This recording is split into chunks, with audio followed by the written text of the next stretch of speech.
Tropical Storm Egay with internationally named torrential rain on northern Luzon, triggering floods and rendering some provincial roads impassable to vehicle, and electricity and communication lines were down. Philippine Atmospheric, Geophysical, and Astronomical Services Administration, 17 areas were placed under storm warning signals.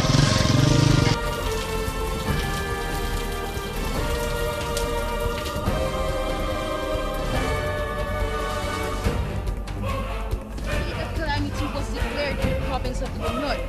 Office of the Civil Defense confirmed that La Union was the worst hit with Tropical Storm Egay.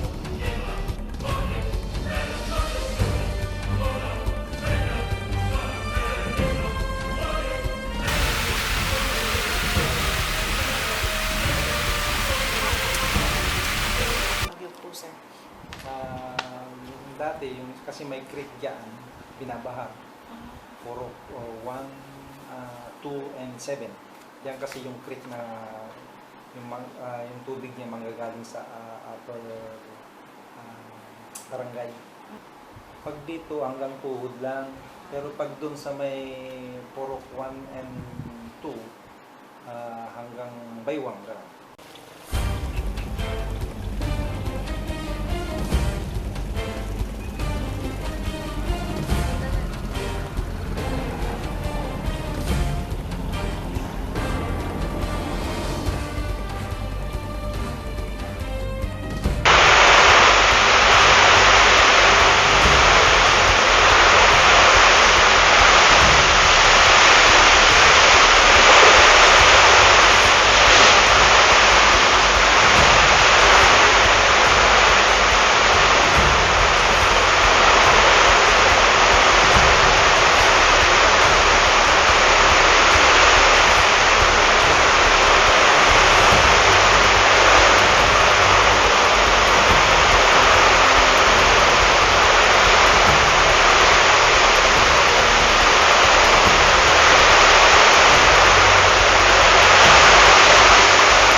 Kasi pag lumalakas yung ulan, nagbabaha sa harapan, nahirapan kami dumaan sa kasi mataas yung tubig. Ng bahay? Sa awa ng Diyos, hindi naman kasi medyo mataas yung bahay namin.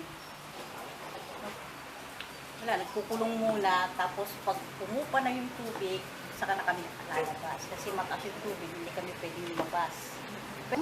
Napag-usapan na yan, kaya lang yung mga may-ari sa harapan kasi, hindi pa sila nag-decide kung pwede kami bigyan ng daanan na pwede namin gawing daanan na maayos.